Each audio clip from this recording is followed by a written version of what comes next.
हेवीवियंस आज हम बात करने वाले इस वीडियो में आपके क्लास 11 के चैप्टर नंबर 5 आपने हमारे प्रीवियस लास्ट 4 वीडियो देखी होंगी आपके क्रैश कोर्स के यहाँ पे। सो चलिए दोस्तों, ज़्यादा देर ना करते शुरू करते हैं।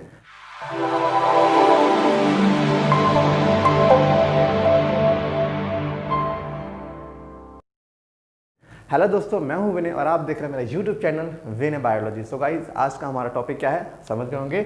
आज हम चैप्टर नंबर 5 पढ़ने वाले। जी हाँ, आपके कोर्स से भले ही कट चुका है, लेकिन ये मत सोचना कि वो हमेशा के लिए कटा है, वो इस साल के लिए कटा, वो भी सीबीएसई के लिए कटा है, एंट्रेंस के लिए नहीं कटा। अभी एंट्रेंस का जो सिलेबस था वही रहने वाला है।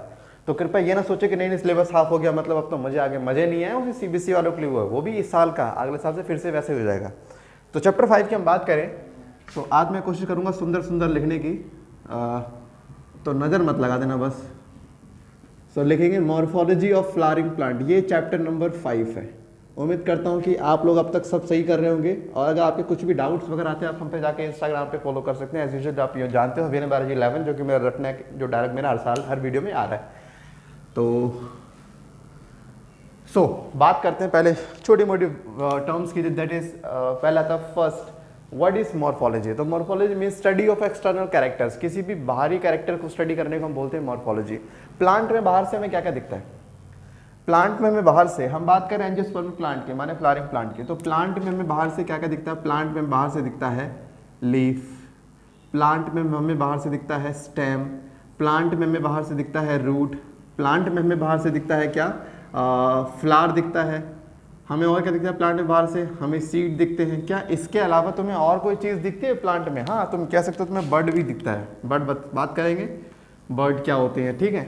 सो हमें बेसिकली यही सब चीज़ें प्लांट में बाहर से देखने को मिलती हैं। तो मैंने सिंपली बोला morphology of flowering plant, flowering plant की मॉर्फोलॉजी करना है, माने किसी फ्लावरिंग प्लांट के एक्सटर्नल कैरेक्टर्स की स्टडी करना है। एक्सटर्नल कैरेक्टर्स कौन कौन से होंगे? Leaf, stem, root, flower, seed and bird. Basically word को छोड़ बाकी सब इसी में आ जाते हैं। तो हमें ये सारे प्लांट हमें बाहर से दिख जाते हैं। आपको बाहर से लीफ दिख जाती है, बाहर से आपको स्टेम दिख जाता है, बाहर से आपको रूट, तो ये सब आपकी मॉर्फोलॉजी में आ गए।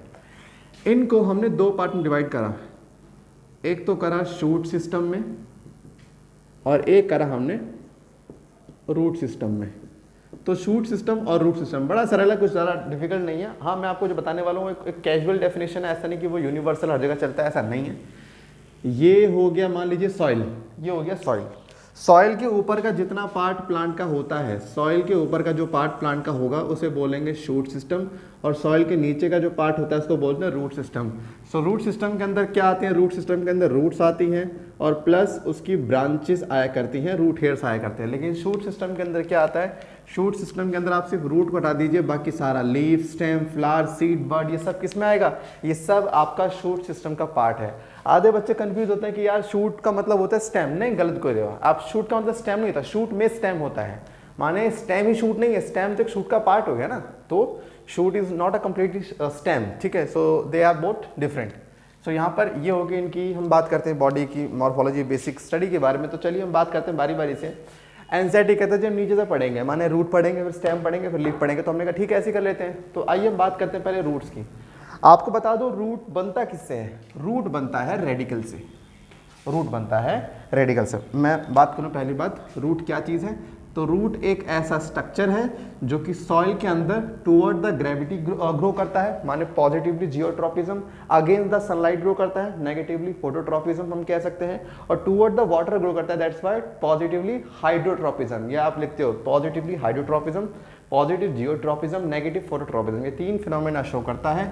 और रूट्स की बात करें, so roots is of two type. एक तो आप बोलते हो टैप रूट, एक आप बोलते हो एडवेंटिशियस रूट, ठीक है। टैप रूट, एडवेंटिशियस रूट, हालांकि अनसर्टेन एक और दे रखा है, बट वो तीसरे में नहीं आना चाहिए, वो आना चाहिए सेकंड वाले में, बट हम कोई नहीं, उसकी बात को थोड़ा इज्जत देते हैं और लगते हैं। फाइब्रस रूट, तो तीन टाइप की रूट होंगी। टैप रूट क्या होती है? जो रूट रेडिकल से बनती है। आपको बता दूं एम्ब्रियो का एक पार्ट होता है रेडिकल, तो अगर रेडिकल से रूट बनेगी तो वो कहलाता है क्या? Tap root. बट अगर रेडिकल के अलावा कहीं और से रूट निकल रही है, बताऊंगा आगे कहाँ से निकल रही है। अगर रेडिकल के अलावा, माने सीड के पास एम्ब्रियो है, एम्ब्रियो के रेडिकल से अलावा अगर रूट कहीं और से निकल रही है तो उस रूट को हम क्या बोलेंगे? Adventitious root.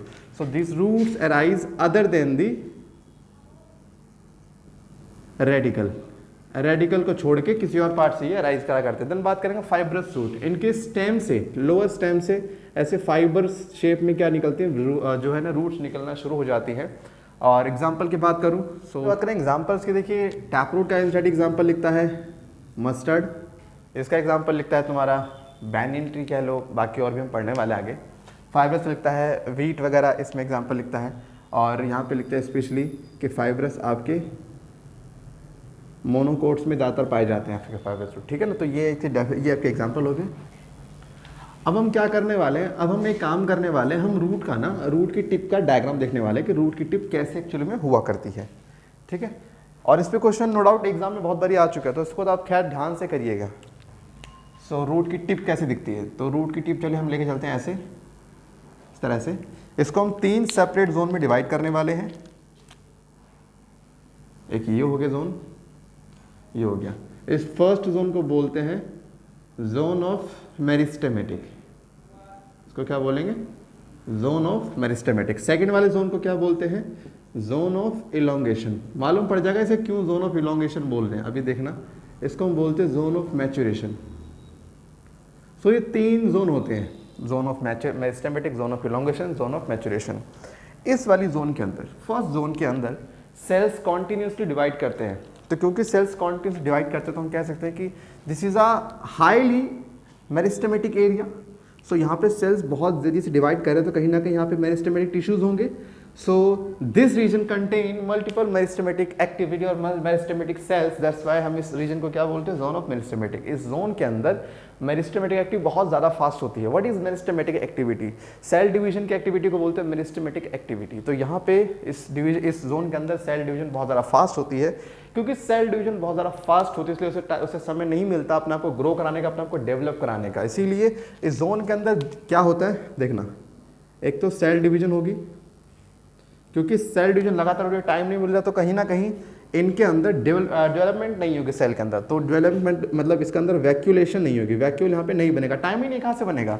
इनके पास सिर्फ होती है प्राइमरी सेल वॉल। आगे बात करेंगे सेल वॉल प्राइमरी क्या होता है। तो इनके पास सिर्फ एक ही सेल वॉल डेवलप होती है, क्योंकि टाइम इनके पास अगेन एज यूजुअली नहीं है। तो ये अंडर डेवलप होते हैं, ये ठीक से डेवलप नहीं, सिर्फ डिवाइड हो चुके होते हैं। फिर यही सेल जब जाते हैं जोन ऑफ इलोंगेशन में, तो ये सेल वहाँ जाने के बाद क्या करते हैं, अब ग्रो करते हैं। वहाँ डिवाइड नहीं करेंगे, वहाँ ग्रो करते हैं। और वहाँ पर ये सेल अपने अंदर वैक्यूल्स को डेवलप करते हैं। जब वैक्यूल्स को डेवलप करते हैं तो सेल का कहीं ना कहीं साइज या लेंथ बढ़ जाता है। अब जब इसका लेंथ बढ़ेगा तो कहीं ना कहीं इस रीजन के लेंथ बढ़ेगा, नहीं बढ़ेगा, तो क्योंकि इस रीजन के अंदर सेल के अंदर इलोंगेशन होती है, that leads to the elongation of this zone, that's why हम क्या बोलते हैं, zone of elongation. So zone of elongation के अंदर सेल्स के अंदर वैक्यूल डेवलप होता है, सेल वॉल डेवलप होती है, और कहीं ना कहीं यहाँ पे जोन का जो है इलोंगेशन हो जाता है, तो इसका बोलते हैं जोन ऑफ इलोंगेशन, क्योंकि यहाँ पे इलोंगेशन हो रही है। देन यही सेल जब जाते हैं थर्ड फेज के अंदर, तो ये सेल कहते हैं ना कि ये बच्चा पैदा हुआ है, यहाँ बड़ा हुआ है, वहाँ जाके वो जॉब करेगा। माने तीसरे फेज के अंदर जाने के बाद यही जो सेल्स होती है वहाँ जाके एक फंक्शन एक्वायर करती हैं। फंक्शन क्या, रूट हेयर्स फॉर्मेशन के लिए ये काम करती हैं और रूट हेयर्स बनाती हैं। तो जब ये सेल जाके वहाँ पे कोई फंक्शन परफॉर्म करती हैं तो हम बोलते हैं कि वहाँ पे सेल्स जो मैच्योर हो रहे हैं। मैच्योर मतलब होता है कोई फंक्शन परफॉर्म करना, तो हम बोलते हैं इसको क्या, जोन ऑफ मैच्योरेशन। तो ये 3 अलग अलग फेज हैं। देखिए जोन ऑफ मेरिस्टेमेटिक काफ़ी ज़्यादा सेंसिटिव एरिया, इसको प्रोटेक्ट करना बहुत ज़रूरी है। इसीलिए इसकी टिप पर पाई जाती है रूट कैप।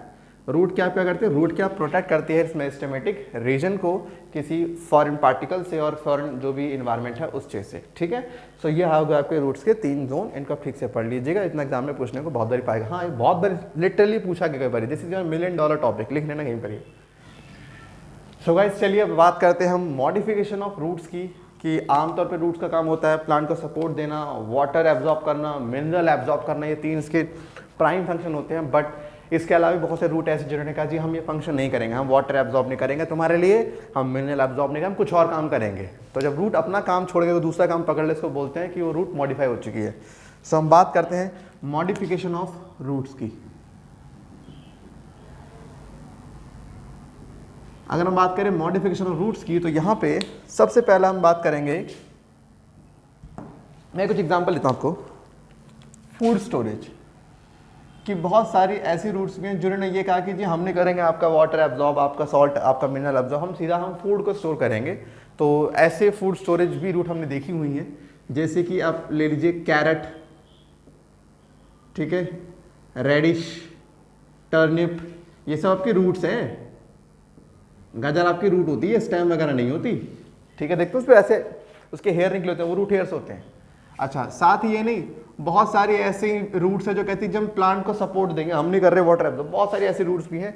मैं आपको एग्जांपल देता हूँ, जैसे कि एक मान लीजिए एक होता है स्टिल्ट रूट, ये एनसीईआरटी में नहीं है। अगर आपने कभी गन्ना देखा हो तो गन्ने के बिल्कुल बेस पे, स्टेम के नोड बिल्कुल लोअर नोड पे ऐसे तिरछे से रूट्स निकली होती हैं जो इसको सपोर्ट दे रही होती हैं, इसको बोलते हैं स्टिल्ट रूट, जो इन्हें प्लांट में सपोर्ट दे रही है। साथ में इसका मैं एग्जाम्पल और लिखूंगा, प्रॉप रूट्स, जिसको हम पिलर रूट्स भी कहते हैं।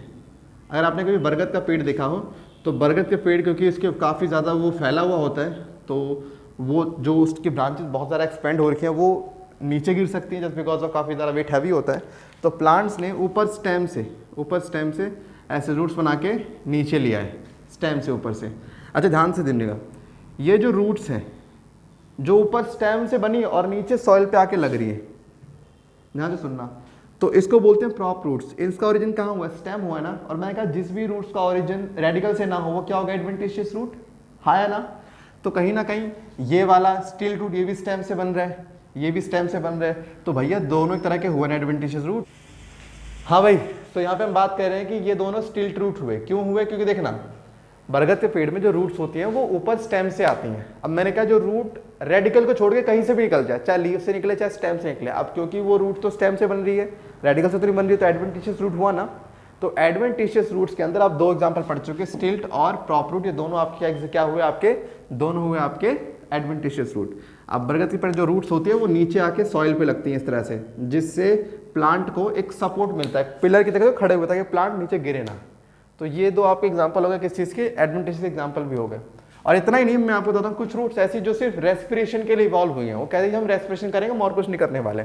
कैसे? जो दलदली एरिया होता है, जो मार्शी एरिया होता है, जहाँ पर सॉइल के अंदर ऑक्सीजन का अमाउंट बहुत कम होता है, ऐसी जगह पर क्या होता है कि जो रूट्स होती हैं वो सॉइल के ऊपर आती हैं इस तरह से, ऐसे आती है सॉइल के ऊपर, इस तरह से आती है roots.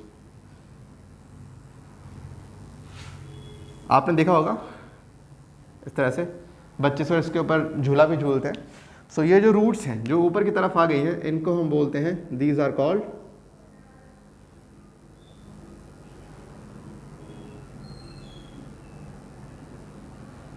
Pneumatophores. These are called pneumatophores. Pneumatophores एक ऐसी रूट्स होती हैं जो कि सॉइल के बाहर आ जाती है और इनके ऊपर से छोटे पोर पाए जाते हैं और इसी पोर के थ्रू ये एयर का एक्सचेंज करती हैं। ठीक है, तो ये सिर्फ उन्हीं एरिया में था जहाँ पर बहुत ज़्यादा माशी कंडीशन होती है, मतलब बहुत ज़्यादा मतलब CH4 गैस पाई जाती है जहाँ पर, और जहाँ पर काफ़ी दलदली एरिया होता है, क्योंकि ऐसी जगह पे ना सॉइल में ऑक्सीजन कम होती है तो इनको O2 लेने के लिए बाहर आना पड़ जाता है। ठीक है, सो ये हुआ आपका एक तरह का रूट जो कि रेस्पिरेशन में हेल्प करती है। सो ये भी आपका एक हुआ जो कि मॉडिफिकेशन के अंदर आपका काउंट किया जाएगा। तो गाइज ये थे आपके कुछ ऐसे मतलब रूट्स की मॉडिफिकेशन आपके एग्जाम में पूछे सकते हैं। अच्छा, मैं एग्जांपल लिखूँ तो एग्जांपल में यहाँ पर एक Rhizophora I think best option रहेगा। राइजोफोरा आपके एनसीईआरटी में ये नाम है, ठीक है, देख लेना। तो ये आपकी कुछ मॉडिफिकेशन चलिए, रूट का तो आपका यहाँ तक हो गया। अब बात करते हैं आपके स्टेम की, बात करते हैं स्टेम की। सो स्टेम के लिए वही ऊपर की तरफ ग्रो करता है तो positively phototropism, against the gravity negatively geotropism, against the water negatively hydrotropism. ठीक है, सो ये शो करते हैं आपके ये। और सो यहाँ पे स्टेम पे दो चीज़ होती है, एक होता है नोड, एक होता है इंटरनोड। अब दो चीज़ें क्या सुनना, देखो भैया, नोड वो जगह जहाँ से लीफ निकलती हो, जहाँ से लीफ निकलती है उसको हम बोलते हैं नोड। स्टेम में जहाँ से लीफ बन के निकलती है उसको हम क्या बोलते हैं? नोड। और दो नोड के बीच के एरिया को हम क्या बोलते हैं? इंटरनोड। सो दो नोड के बीच का एरिया क्या हो गया? नोड इंटरनोड, मतलब इंटरनोड। कहते हैं जिस चीज के ऊपर नोड इंटरनोड मिल जाए आंख मूंद कर बोल देना ये स्टेम है, क्योंकि स्टेम का आधार कार्ड क्या है? नोड और इंटरनोड। कहते हैं कि अगर कोई स्टेम है तो उसकी पहचान ही होती है इसी चीज से कि इसके बाद नोड है या नहीं। क्लियर? तो स्टेम की तो पहचान आपको मालूम पड़ गई। फंक्शन जानते हो, प्लांट को एक सपोर्ट प्रोवाइड करता है ये, ठीक है, और एक तरह का कैरियर, एक ब्रिज मान लीजिए कि ये बॉडी के सारे पार्ट तक अगर फूड जा पा रहा है, वाटर जा पा रहा है, जस्ट बिकॉज ऑफ स्टेम, क्योंकि स्टेम ही वो बीच का जरिए जिसके थ्रू हर जगह तक फूड सप्लाई और वाटर सप्लाई हुआ करती है। तो स्टेम के अंदर हम बात करते हैं जरा मॉडिफिकेशंस की कि भाई स्टेम ने अपना को कैसे मॉडिफिकेशन कर लिया। देखो बहुत जगह ऐसा हुआ कि स्टेम ने अपना को मॉडिफाई कर लिया। कैसे? जरूरी नहीं कि रूट फूड स्टोर करे, स्टेम भी फूड स्टोर कर सकते हैं, ये भी फूड स्टोर कर सकते हैं। अगर आपको याद ना हो, मैं आपको याद दिला दूं, जो आलू होता है, जो पोटैटो होता है, वो आपका एक मॉडिफाइड स्टेम है। जो आपका अदरक होता है वो आपका मॉडिफाइड स्टेम है, ठीक है। सो ये सब आपके मॉडिफाइड स्टेम है। आपको एक चीज़ और बताऊं, स्टेम के 3 टाइप होते हैं। एक होता है एरियल, जो एयर में होता है। एक होता है सब एरियल, जो आधा हवा में और आधा सॉइल के अंदर। एक होता है अंडरग्राउंड। अंडरग्राउंड वो जो सॉइल के अंदर मिलता है, सॉइल के बाहर स्टेम मिलता ही नहीं है। जो ये आपका हो गया ना, पोटैटो हो गया, जिंजर हो गया, ठीक है, कैलोकैशिया हो गया, जमीन कंद हो गया, ये सब आपका अंडरग्राउंड स्टेम है, सॉइल के नीचे मिलते, बाहर नहीं मिलेंगे। सब एरियल में कौन कौन से आ गए? रनर हो गए, सकर हो गए, ऑफसेट हो गए, ठीक है, स्टॉलन हो गए। गाइस इसकी वीडियो बनी पड़ी है, ठीक है, आप जाकर देख सकते हैं। यहाँ तो खैर ये डिटेल वाला चीज़ है, आप जाकर देख लेना। एग्जाम्पल मैंने लिखे हुए, ये सब वहीं पे आपने मिल जाएगा आपको 12th में, चैप्टर नंबर 1 में आपको मिल जाएगा ये चीज़। एंड देन एरियल, जो एयर में होते हैं भाई, जितने आप स्टेम देख रहे हो सारे एरियल ही आपके, आप जितने आसपास देखो सब एरियल ही है, कोई आपका सब एरियल नहीं, कोई आपका अंडरग्राउंड नहीं है, ठीक है। तो ये आपके 3 टाइप के क्या हो गए? स्टेम। और मॉडिफिकेशंस की तो फूड स्टोरेज हो गया। सेकंड आता है टेंड्रिल। बहुत जगह पर ऐसा भी हुआ कि स्टेम ने अपने ऊपर एक ऐसे स्प्रिंग लाइक स्ट्रक्चर बना लिया, इसको बोलते हैं टेंड्रिल। और एग्जांपल की मैं बात करूँ, एग्जांपल आएंगे तुम्हारे पम्पकिन वगैरह इसमें आ जाएंगे तुम्हारे, ठीक है। और एक होता है थॉर्न। थॉर्न क्या होता है? थॉर्न होता है एक तरह का स्पाइन लाइक कांटे जैसा स्ट्रक्चर होता है जो कि प्लांट पे बनता है इस तरह से। और ये जो थॉर्न होता है ये हमने पाया है कहाँ? बोगनवेलिया में। एक बार ध्यान से सुनना, मैं जिस थॉर्न की बात कर रहा हूँ ये थॉर्न स्टेम से बना है। ऐसा नहीं है प्लांट में हर पैनी चीज़ कांटा नहीं होती, याद रखना। कुछ थॉर्न, कुछ प्रिकल्स, कुछ स्पाइन होते हैं।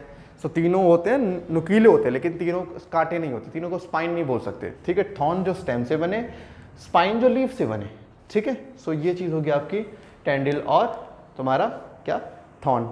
आगे बात करते हैं। एक पढ़ेंगे हम फाइलोक्लेड, एक पढ़ेंगे क्लेडोड। 2 चीज़ पढ़ेंगे एक्चुअली में।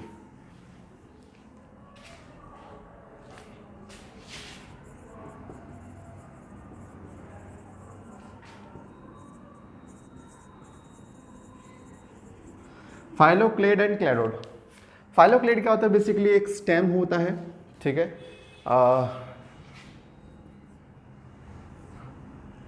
आमतौर पे लीफ करती है फोटोसिंथेसिस, बट अगर लीफ ना करके स्टेम अगर करने लग जाए फोटोसिंथेसिस, तो ऐसे स्टेम को आप क्या बोलोगे? फाइलोक्लेड का नाम दोगे। भाई जब लीफ का काम छोड़ के स्टेम लीफ वाला काम ले ले, माने when stem become photosynthetic then उस स्टेम को हम क्या बोलेंगे? फाइलोक्लेड, ठीक है। और ये क्लेडोड क्या है? बहुत सरल है इसका, तो सिंपली बोलेंगे phylloclade having 1 or 2 internode is known as cladode, ठीक है। सो ये क्या हो गया? When stem become photosynthetic then उसे क्या बोलेंगे? फाइलोक्लेड। कहाँ ऐसा केस है जहाँ पर स्टेम फोटोसिंथेसिस करने लगता है, मतलब लीफ का अपना काम छोड़ देती है? एग्जाम्पल है ओपनशिया, यूफोरबिया। इसकी बात करेंगे एस्पेरेगस, रस्कस, ये कुछ एग्जाम्पल है जो क्लेडोड के। तो सिंपली क्या बोलेंगे? Phylloclade having 1 or 2 internode is known as cladode and phylloclade when stem become photosynthetic then से क्या बोलेंगे हम? फाइलोक्लेड।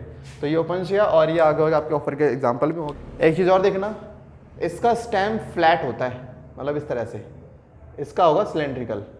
एग्जाम पूछा गया है किसका स्टेम फ्लैट, किसका सिलेंड्रिकल। जैसे इस तरह का स्टेम किसका होगा? ये फोरबिया का। इसका कैसा होगा? फ्लैट, चिपटा हुआ। आपने देखा होगा ना टीवी में दिखता है जो फ्लैट सा होता पूरा का पूरा, वो आपका ओपनशिया होता है। क्लियर है ना? तो ये हो गया आपके स्टेम की मॉडिफिकेशन। उम्मीद करता हूँ कि आपको थोड़ी बहुत चीज़ें क्लियर हो गई होंगी। तो स्टेम के बाद हम बात करते हैं किसकी?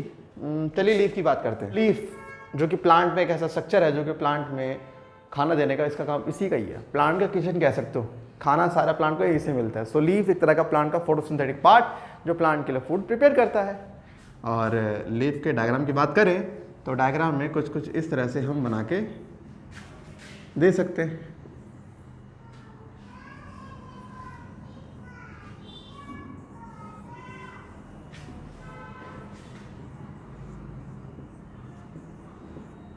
इस तरह से आप डायग्राम बना सकते हैं और ज़्यादा, बट मैं अपनी कलाकारी दिखाना नहीं चाहता यहाँ पे। सो ये एक लीफ है, इसका हम 3 पार्ट बनाते हैं। ये वाला part, this is leaf base and this stock और दिस डंडी इज नॉन एज पेटियोल। तो ये लीफ की डंडी जिसके थ्रू आप लीफ को लहराते हो, और ये पूरा का पूरा जो सरफेस है, ये पूरा का पूरा जो पार्ट है, this whole surface is known as lamina. माने जो पत्ती होती है ना, पत्ती की जो पूरी सरफेस है, ये सरफेस, ये पूरी, इसको क्या बोलते हैं? लैमिना। ठीक, लैमिना के अंदर जो आप देख रहे हो सेंटर पे जा रही है, इसको बोलते हैं मिडरिब। क्या बोलते हैं? मिडरिब। ये पूरी की पूरी मिडरिब है, बीच में डंडी जाती है। These are veins, these are veinlets. Vein से छोटी क्या होंगे? वेनलेट्स। बस डायमीटर का फर्क पड़ रहा है, बाकी तो ऐसा कुछ नहीं है। And this tip is, this is known as apex, leaf apex. Apex means होता है चोटी, बिल्कुल मतलब टॉप। सो यहाँ पर ये हो गया लीफ बेस, पेटियोल, एंड ये आपका हो गया लैमिना। लैमिना मिडरिब हो गया, या वेन्स हो गए, वेनलेट होंगे। एक तरह से मान लीजिए पानी जो ना, ये पानी का सिस्टम है। पानी यहाँ से आता है, ऐसे पाइपलाइन बिछ गई अलग अलग, यहाँ से भी और डिवाइड होगी। हर एक पार्ट तक पानी को पहुँचाने का ये तरीका है। फूड पहुँचाने का भी तरीका सेम है, ऐसे ही है। तो इसलिए काम आते हैं।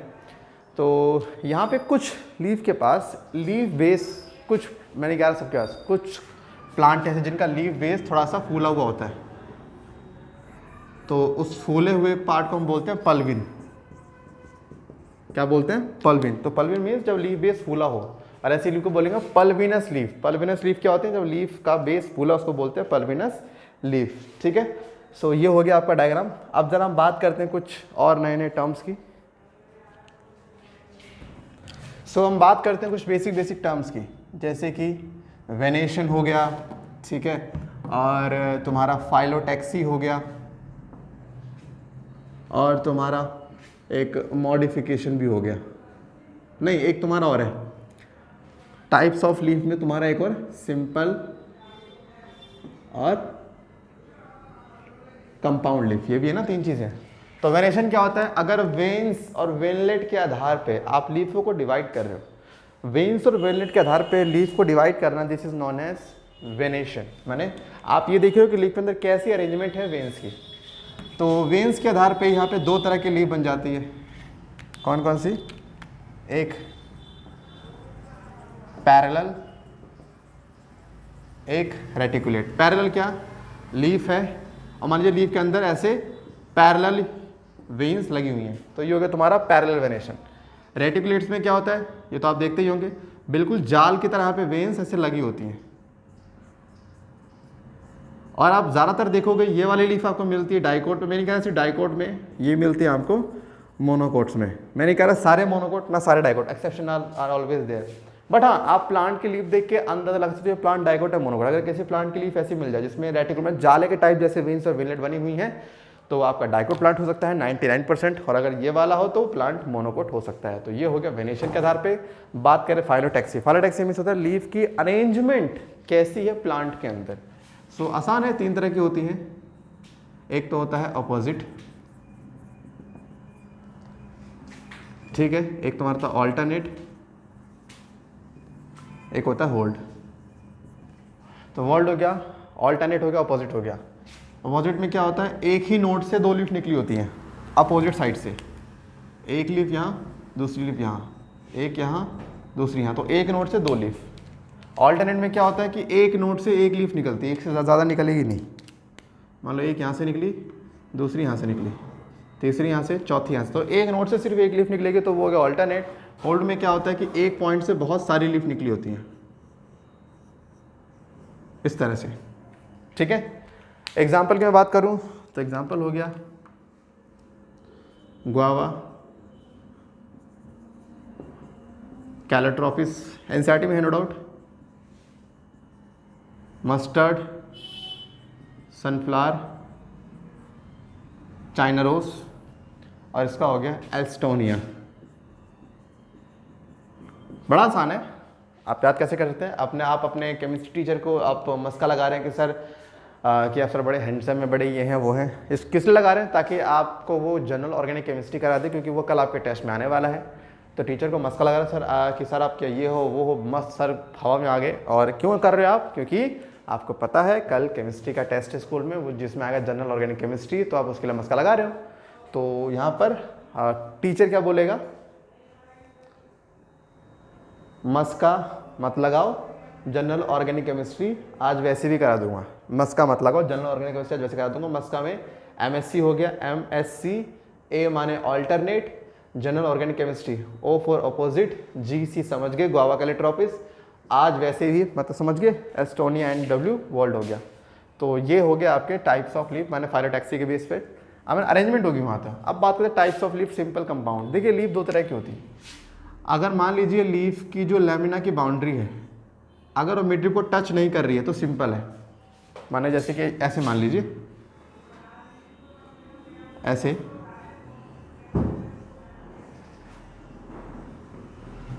अभी मिड रिब टच नहीं हुई ना लेमिना से, तो ये क्या हो गया? सिंपल लीफ है।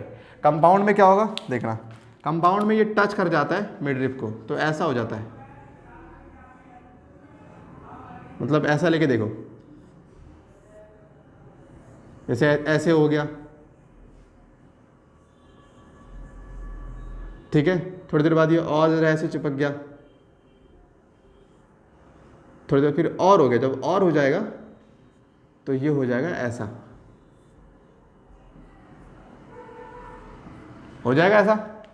तो अब लेकिन तुम इसको लीफ नहीं बोल सकते, लीफ तो पहले थी ना, पूरी लीफ तो पहले थी। अब जो बनी है ये चीजें इसको बोलोगे लीफलेट। इसको लीफ नहीं बोलोगे ना भाई, पहले पूरी एक लीफ थी, उसी पूरी लीफ से तो बना है। तो यहाँ पर क्या बोलेंगे? इसको बोलेंगे लीफलेट। ये जिसको पहले आप मिड रिब बोल रहे थे तो आप मिड रिब नहीं बोल सकते अब ये लीफ नहीं रही। तो कंपाउंड लीफ में क्या होता है कभी कि लेमिना की बाउंड्री किसे टच कर जाती है? मिड रिब से टच कर जाती है, तो यहाँ पर वो हो जाता है कंपाउंड लीफ। मैं दिखाता हूँ यहाँ पे दो केस, एक पिनेटली, एक पामेटली। पिनेटली क्या होता है? पिनेटली के अंदर ऐसा होता है कि एक डंडी से बहुत सारी ऐसे लीफलेट्स लगी होती हैं इस तरह से, और जिसको पहले आप मिड रिब बोले थे इसे आप बोलोगे रैचिस। इसे आप क्या बोलोगे? रैचिस। इसे आप मिड रिब नहीं बोल सकते क्योंकि अब लीफ नहीं रही है। पामेटली में क्या होता है? एक पॉइंट से बहुत सारी लीफलेट निकलती, ध्यान से देखना, ये आपको फील दे रहा होगा इसकी ऐसी, बट ये एक लीफ है, ये एक लीफलेट है। लीफलेट लीफ से बना होता है, लीफलेट लीफ का बच्चा होता है। तो यहाँ पर ये हो गया आपका पिनेटली पामेटली। इसका तो आपने नीम देखा होगा, इसका आपने सिल्क कॉटन शायद सुना हो कभी, ठीक है। तो ये चीज़ें होगी आपके सिंपल और कंपाउंड लीफ के बारे में। चलो आगे बढ़ते हैं मॉडिफिकेशंस की। सो लीफ के लिए तो एक स्पाइन आता है, सुना होगा आपने। कैक्टस प्लांट में जो कांटे होते हैं ना वो एक्चुअल में स्पाइन होते हैं, ठीक है। तो उसमें जो आप स्पाइन सुनते हो बेसिकली जब लीफ एक कांटे में एक नुकीले स्ट्रक्चर में चेंज होता है, जैसे हम बोलते हैं कि स्पाइन। और स्पाइन बनने का लॉजिक सिर्फ एक होता है, ट्रांसपिरेशन को कम करना। What is transpiration? तो सिंपली बोलते हैं loss of water from the surface of leaf in the form of vapour is known as transpiration.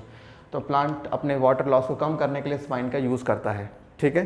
Then open shell में भी आपका सेम काम होता है, अलग नहीं होता। देन हम बात करते हैं टेंड्रिल की, वही सेम चीज़, स्प्रिंग लाइक स्ट्रक्चर, लेकिन अब की बार पहले बनाया स्टेम ने, अब बनाएगी लीफ, ठीक है। सो दोनों का काम सेम, ये टेंड्रिल सपोर्ट करता है, तो बस यहाँ पे लीफ से बन रही, वो स्टेम से बन रही, ठीक है। जैसे ही मिलता है आपका पी के अंदर, मटर के पेड़ के अंदर ये वाला लीफ वाला टेंड्रिल मिलता है। देन बात करते हैं हम फाइलोड की। पहले पढ़ा फाइलोक्लेड, क्लेडोड, ये फाइलोड। फाइलोड क्या होता है कि आमतौर पे जब ये पेट्यूल हो गया और ये हो गई इसकी लीफलेट्स होगी, मान लो ये सारी लीफलेट्स गिर जाए किसी प्लांट की, तो जब सारी लीफलेट गिर जाएंगी तो उस केस में पेट्यूल क्या करता है? पेट्यूल सारी जिम्मेदारी लेता है कि मैं करूंगा फोटोसिंथेसिस, और पेट्यूल क्या करेगा? पेट्यूल स्वेल कर जाएगा इस तरह से। सो जब पेट्यूल फोटोसिंथेटिक हो जाता है तो ऐसे लीफ की मॉडिफिकेशन को हम क्या बोलते हैं? दिस इज फाइलोड कंडीशन, ठीक है। सो ये भी एग्जाम में पूछा जा चुका है। एग्जाम्पल हम लिखे तो इसका हो जाएगा ऑस्ट्रेलियन एकेशिया, एग्जाम्पल हो गया इसका फाइलोड का। तो ये थी बस आपकी लीफ की मॉडिफिकेशन। देन हम बात करते हैं next topic, that is flower की।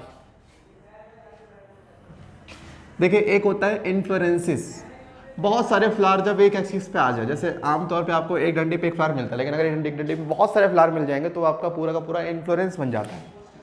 अगर एक पे आपको बहुत सारे फ्लावर मिल गए इस तरह से, तो ये पूरा फ्लावर गुच्छा बना है ना, इसको बोलते हैं एक इन्फ्लोरेंसिस।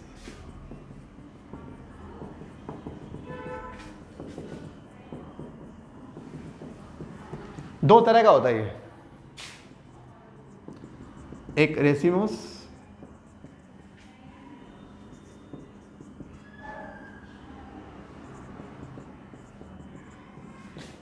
एक साइमोस। ठीक है, रेसिमोस और साइमोस दो तरह के इन्फ्लुएंसेस हैं जो पढ़नी है अपने को। रेसिमोस में क्या होता है कि जो मेन एक्सिस है वो लगातार ग्रो करती रहेगी और साइड में तुम्हारे फ्लावर्स आते रहेंगे इस तरह से, और मेन एक्सिस लगातार ग्रो करती रहेगी। लेकिन साइमोस में क्या है कि मेन टिप पे फ्लावर आ जाता है, टिप पे फ्लावर है तो टिप ग्रो नहीं कर सकते, तो आप साइड ब्रांचेस ज़्यादा ग्रो करते हैं। इस केस में फ्लावर जो तो साइड पे आपको ज़्यादा मिलते हैं इस तरह से।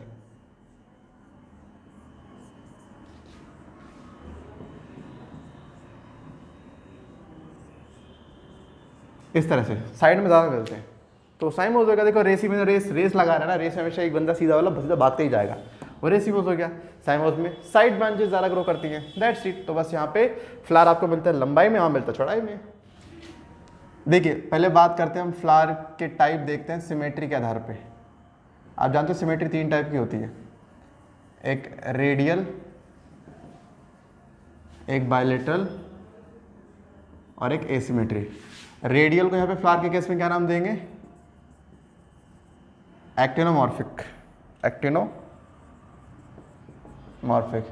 इसको देंगे जाइगोमॉर्फिक, इसको सेम नाम। अगर मैं कोई बोलता हूँ फ्लावर एक्टिनोमॉर्फिक है, मतलब वो रेडियल सिमेट्री शो कर रहा है, कहीं से भी काट लो इक्वल हाफ में कटेगा। मैं बोलता हूँ कोई फ्लावर जाइगोमॉर्फिक है, माने उसके पास सिर्फ एक एक्सिस जहाँ से आप काटोगे आपको मिलेगी सिमेट्री, और एसिमेट्रिकल फ्लावर मतलब कोई सिमेट्री है ही नहीं। एग्जाम्पल्स की बात करूं तो एग्जाम्पल में आ जाएगा मस्टर्ड, सनफ्लावर, धतूरा। ठीक है, मस्टर्ड, चिली, धतूरा आएगा। और यहाँ पर क्या आएगा? Pea, gulmohar, bean, cassia. ये एग्जांपल में आ गए किसके? बायलैटरल, इसमें जाइगोमॉर्फिक के। इसका आ जाएगा कहना। देखिए सिंपल है, मैं क्या बताऊँ, यहाँ पे याद करें जुगाड़ एक क्या कर सकते हैं, यहाँ पर आप याद करिए मैगडी याद कर लीजिए। यहाँ पे आप सिंपल फ्लो में हो रहा है, पी, गुलमोहर, बीन, कैशिया एक लाइन की तरह बन रहा है, इसको आप ऐसे ही कर लीजिए याद। और यहाँ पे मैं क्या ही बोलूँ, मतलब अगर एक तो खैर आपको याद करना ही चाहिए। तो आपको 3 टाइप की सिमेट्री होगी। इसको रिप्रेजेंट करने के लिए हम ये साइन का इस्तेमाल करते हैं, इसको करने के लिए ये साइन का इस्तेमाल करते हैं। बताऊँ अगर साइन की क्या वैल्यू है। तो ये हो गया आपके फ्लावर की सिमेट्री के बेस पे आपके टाइप। अब ज़रा हम बात करते हैं फ्लावर के पार्ट कौन कौन से होते हैं। देखो फ्लावर के पास बेसिकली 4 ही पार्ट होते हैं, कैलिक्स, कोरोला, एंड्रोशियम, गाइनोशियम।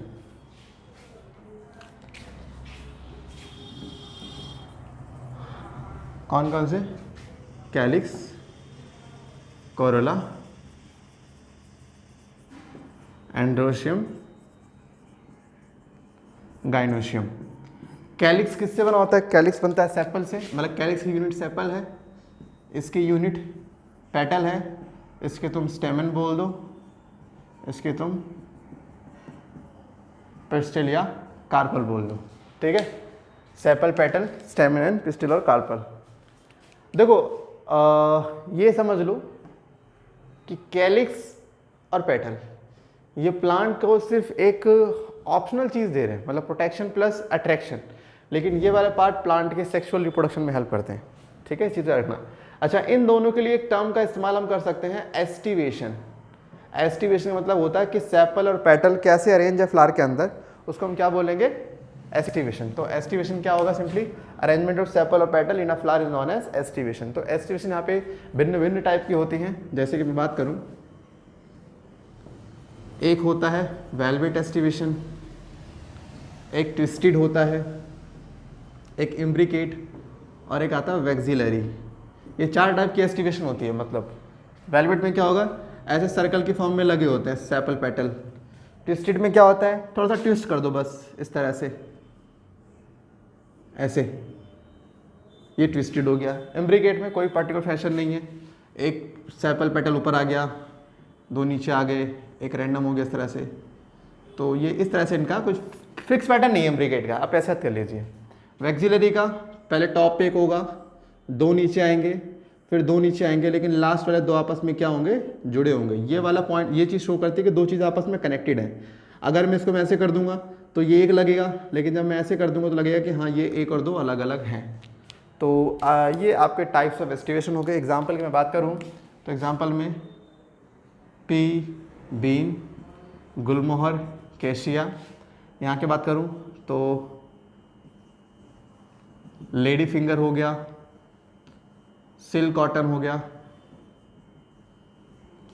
ठीक है, लेडी फिंगर हो गया, कॉटन हो गया। यहाँ पे बात करूँ तो कैलेट्रोपिस एग्जाम्पल में हो गया। तो ये आपके कुछ टाइप ऑफ एस्टिवेशन है। अब ये जो दिखा रहा हूँ मैं, समझना है कि है क्या चीज़, ये तो याद करने के लिए होगी भाई। ये कुछ नहीं, ऐसे फ्लावर है, देखते हो ऐसे फ्लावर जब टॉप से देखोगे तो आपको मिलेगा ना, जैसे सर्कल मिलेगा, कुछ ऐसा मिलेगा। तो मैं टॉप से बता रहा हूँ, दिस इज टॉप व्यू। आप देखोगे साइड से तो आपको शायद ऐसा मिलेगा, ये ऐसे जा रहा होगा, ऐसे ऐसे, ठीक है। तो वो तो खैर आप देख लेना बाद में। तो ये आपकी होगी एस्टिवेशन। बट इन कैलिक्स और कोरोला की बात करें तो सेपल पेटल, इनके लिए एक टर्म और आती है, वो भी सुनिए। जैसे कैलिक्स की बात करता हूँ, अगर कैलिक्स बहुत सारे हुए, और वो सारे आपस में जुड़े हुए तो 2 कंडीशन है, गैमोसेप्लस, एक है पॉलीसेप्लस। गैमोसेप्लस, पॉलीसेप्लस, जब बहुत सारे सेपल आपस में जुड़े हों इसको बोलते हैं गैमोसेप्लस कंडीशन। इसको हम ऐसे दिखाते हैं, ऐसे। क्यों? अगर दिखाऊंगा सीधी लाइन तो मालूम नहीं पड़ेगा ना कितने सेपल थे। तो ये हो गया गैमोसेप्लस। पॉलीसेप्लस, सेपल तो बहुत सारे हैं लेकिन कोई किसी से अटैच नहीं है, माने 4 लोग हैं, चारों ऐसे हाथ अपने दूर रखे हुए हैं, ये हो गया पॉलीसेप्लस। मैं बोलूँगा गैमोपेटलस, इसका मतलब सारे पेटल हैं और सारे जुड़े हुए हैं। पॉलीपेटलस, सारे पेटल हैं लेकिन सब अलग अलग हैं। तो ये एक तरह की कंडीशन है, ठीक है ना। तो यहाँ पर एक चीज़ और, कैलिक्स को रिप्रेजेंट करते हैं के से, इसको सी से, इसको ए से, इसको जी से रिप्रेजेंट करते हैं। अगर कैलिक्स में 5 सेपल हैं तो क्या लिखेंगे, 5 है तो लिखेंगे K5, क्या लिखेंगे K5। बट अगर मान लीजिए सारे सेपल जुड़े हुए हैं तो लिखेंगे K(5), सारे अलग अलग हैं, लिखेंगे K5। तो (5) मतलब जुड़े हुए हैं, और वैसे कहें तो वो क्या है, वो ओपन है, वो जुड़े नहीं हुए हैं। देन हम बात करेंगे तुम्हारे नेक्स्ट चीज़ की, फ्लावर्स। अगर आपने देखा पिस्टिल में आया था, एक आता ओवरी, पिस्टिल में आता है एक ओवरी फीमेल पार्ट में। तो यहाँ पे 3 टाइप के फ्लावर हम पढ़ेंगे सिर्फ ओवरी के पोजीशन के बेस पे। ओवरी की पोजीशन, ये हो गया थैलेमस जिसके ऊपर सारे फ्लावर के पार्ट लगे होते हैं।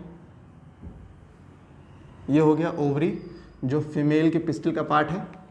अगर फ्लावर के सारे पार्ट ओवरी के नीचे से निकल रहे हैं, माने कैलिक्स, कोरोला, एंड्रोशियम, सारे फीमेल सारे पार्ट इस ओवरी के नीचे से निकल रहे हैं, तो इस फ्लावर को हम बोलेंगे हाइपोगाइनस फ्लावर। क्या बोलेंगे, हाइपो मीन्स नीचे, फीमेल पार्ट के नीचे से निकल रहे सारे। और एक होता है पेरिगाइनस फ्लावर कि जो, अच्छा यहाँ पे ओवरी सबसे ऊपर है इसलिए ओवरी क्या होगी यहाँ पे, सुपीरियर, सबसे ऊपर है ना इसलिए सुपीरियर होगा। अब यहाँ पर हम बात करें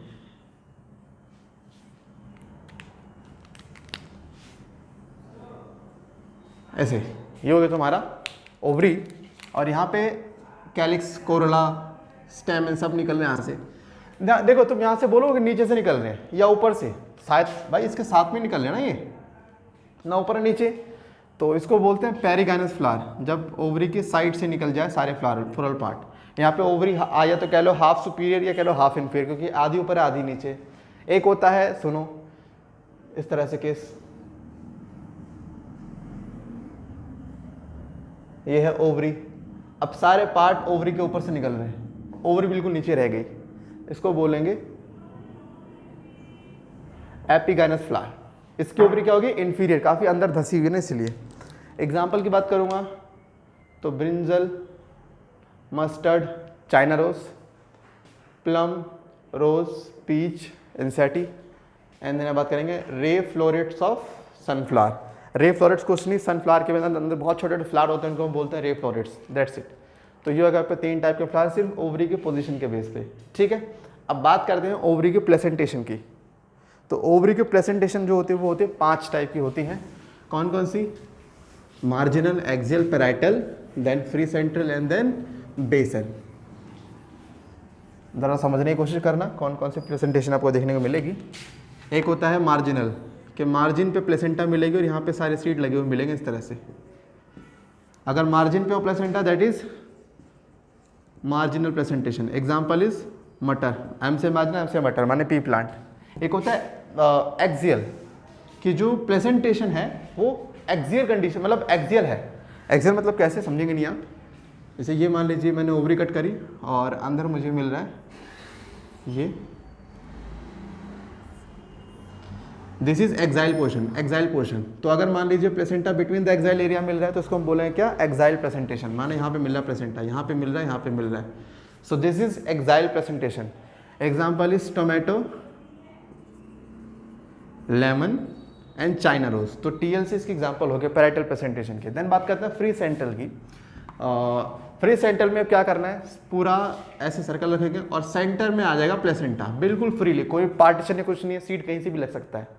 तो ये फ्री सेंटर। एग्जांपल हो गया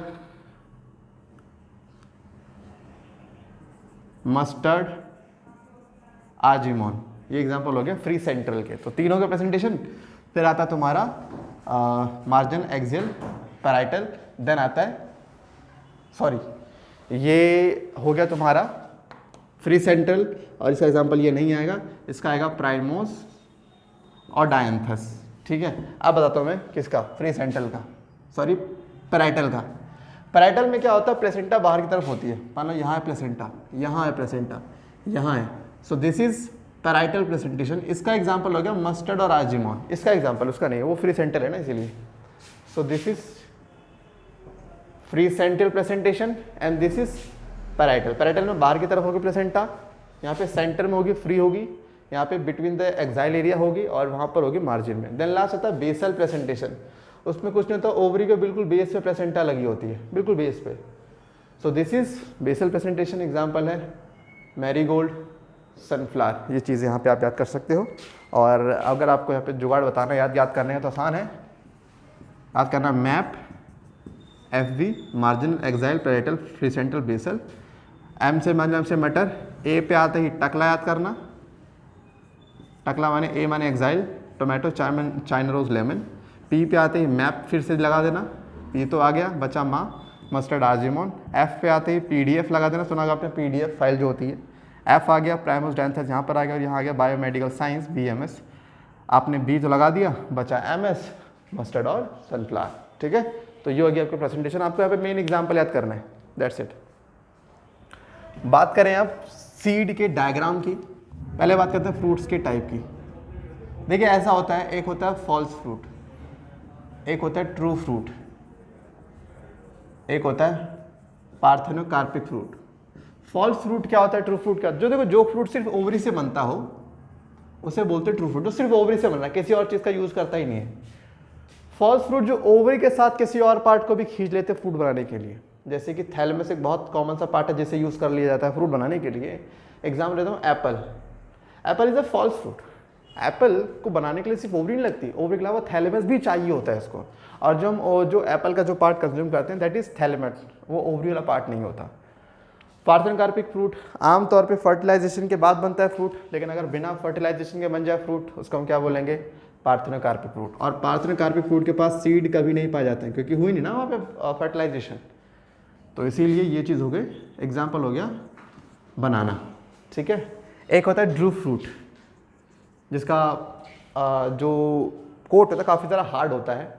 ठीक है, जो सुपीरियर ओवरी से बनते हैं ऐसे फ्रूट्स को हम बोलते हैं ड्रू फ्रूट, जैसे कि मैंगो हो गया।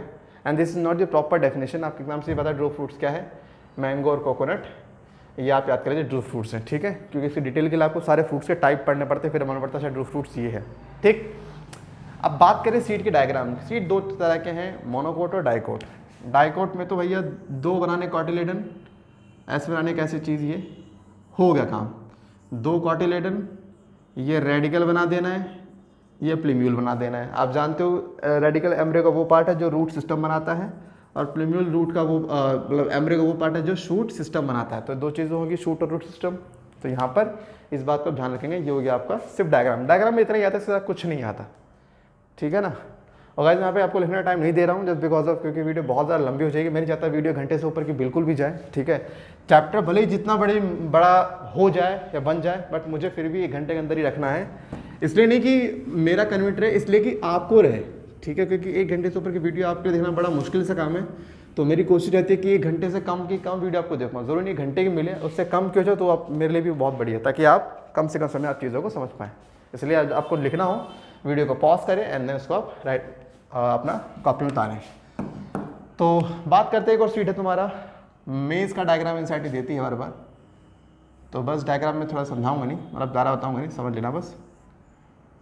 यहाँ पर आ गया, दिस इज एंडोस्पर्म जो कि ट्रिप्लॉइड होता है, और एंडोस्पर्म की कवरिंग होती है जिसको आप बोलते हैं एलेरोन लेयर, ऐसे। This is aleurone layer which is 3n, मतलब इसको भी हम ट्रिप्लॉइड मान लिया करते हैं, ट्रिप्लॉइड बोला करते हैं। और ये प्रोटीन की बनी लेयर होती है, बट इसकी निचली लेयर पे सेल्स पाए जाते हैं, इसकी बिल्कुल डेप्थ नीचे वाली लेयर पे, इसलिए हम इसको बोलते हैं ट्रिप्लॉइड। और उसके बाद यहाँ पे आता है स्क्यूटेलम, एक और तरह का फूड होता है मोनोकोट का। ये हो गया कॉलेप्टाइल, प्लीम्यूल, रेडिकल, कॉलेरिजा, ये नाम है सीड के, मतलब सीड के एम्ब्रियो के। This is radical, this is plumule, coleoptile हो गया, कॉलेरिजा हो गया। रेडिकल रूट सिस्टम बनाएगा, प्लीम्यूल शूट सिस्टम बनाएगा, ये इसको बचाएगा, ये इसको बचाएगा। और यहाँ पर खाली नहीं है, यहाँ पर भी स्क्यूटेलम है, स्क्यूटेलम भी फूड है, एंडोस्पर्म भी फूड है। मोनोकोट का जो कॉटिलिडन है ना, वो हम स्क्यूटेलम को बोलते हैं, याद रखना। मोनोकोट से एक कॉटिलिडन है, वो एक कॉटिलिडन कहाँ है, स्क्यूटेलम। स्क्यूटेलम ही इसका सिंगल कॉटिलिडन माना गया है, ठीक है ना। सो ये हो गया आपका मेज का एलएस, जिसको आप याद कर लेना। इसमें याद करने वाला, ये समझाने वाला काम मेरा भी कुछ नहीं है यहाँ पर। देन हम बात करते हैं इसके बाद तुम्हारे फ्लोरल फॉर्मूले की, जो कि आपके एनसीईआरटी में दिया गया है। तो आइए ज़रा बात करते हैं।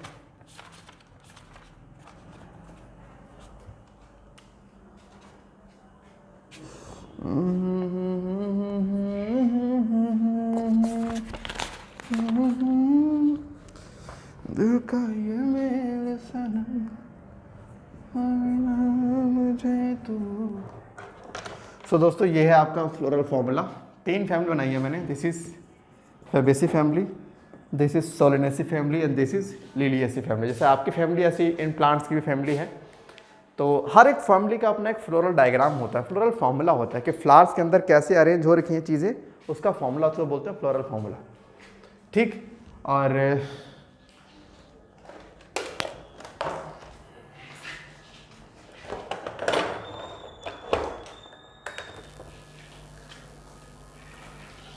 तो हर एक का अपना एक फॉर्मूला होता है। कैसे, जैसे फेबेसी फैमिली, इसको बोलते हैं पी फैमिली, ये मटर की फैमिली है, मालूम है। इसको बोलते हैं पोटैटो फैमिली, ये आलू की फैमिली है, वो लिली की फैमिली है। तो तीनों की फैमिली अपनी है। यहाँ पे देखिए इसका मतलब क्या है। इसका मतलब flower was bilateral symmetry, flower show करेगा बायलैटरल सिमेट्री। और इसका मतलब हुआ कि फ्लावर हो गया बाइसेक्सुअल। अब यहाँ पे कहानी K5, K ब्रैकेट 5, समझिएगा मैं क्या कहता है। K मीन्स कैलिक्स, 5 मतलब 5 सेपल और 5 जुड़े हुए हैं। ब्रैकेट मतलब क्या, जुड़े हुए ना। तो दिखाते हैं, 1 2 3 4 5, 5 जुड़े हुए हैं। तो ऐसे दिखा देंगे ना हम। मैं बोलूंगा कि मुझे यहाँ पे गैमोसेप्लस कंडीशन दिख रही है। एस्टिवेशन कौन सी होगी, वेलवेट, सर्कुलर फॉर्म में। अच्छा, कोरोला 1 + 2 + ब्रैकेट 2। इसका मतलब क्या है, इसका मतलब है सेपल 1 है, पहले ऊपर आएगा, 2 उसके नीचे आएंगे और लास्ट के 2 आएंगे। लेकिन लास्ट के 2 पे ब्रैकेट है ना, इसका मतलब लास्ट के 2 आपस में क्या होंगे, जुड़े होंगे, समझे। तो हमें इसकी सेपल की तो वेलवेट एस्टिवेशन, लेकिन पेटल की कैसे दिख रही है, वैक्सिलरी एस्टिवेशन। अभी याद तुमने करा था। एंड्रोशम 9+1, यानी कि एंड्रोशम 2 ग्रुप में मिले। जब एंड्रोशम बंडल में मिले इसको बोलते हैं डेल्फस। अगर 2 बंडल मिलेंगे क्या बोलेंगे, डाइएडेल्फस। 2 मिलेंगे डाइडेल्फस, 3 मिलेंगे ट्राइडेल्फस। तो यहाँ पे हम x को दिखा रहे हैं स्टेमन, ऐसे दिखा देंगे 9 एक तरफ, 9 को ऐसे जोड़ देंगे और एक बेचारे को अलग कर देंगे, क्योंकि देखा 9 पे ब्रैकेट एक सिंगल अकेला है। गायनेशियम फीमेल पार्ट एक है, तो यहाँ पे हम सिंपल ऐसे कर देंगे, दैट्स इट। तो ये हो गया आपका फ्लोरल डायग्राम। लो जी, कितना आसान है। यहाँ पर आ जाओ, इसको हम दिखा सकते नहीं है, ये रेडियल सिमेट्री कह रहा है, ये बाइसेक्सुअल कंडीशन कह रहा है, आप दिखा सकते नहीं है। देखो ना मेल फीमेल पार्ट दोनों आ गए ना, ए जी आ गए तो हो गया बाइसेक्सुअल।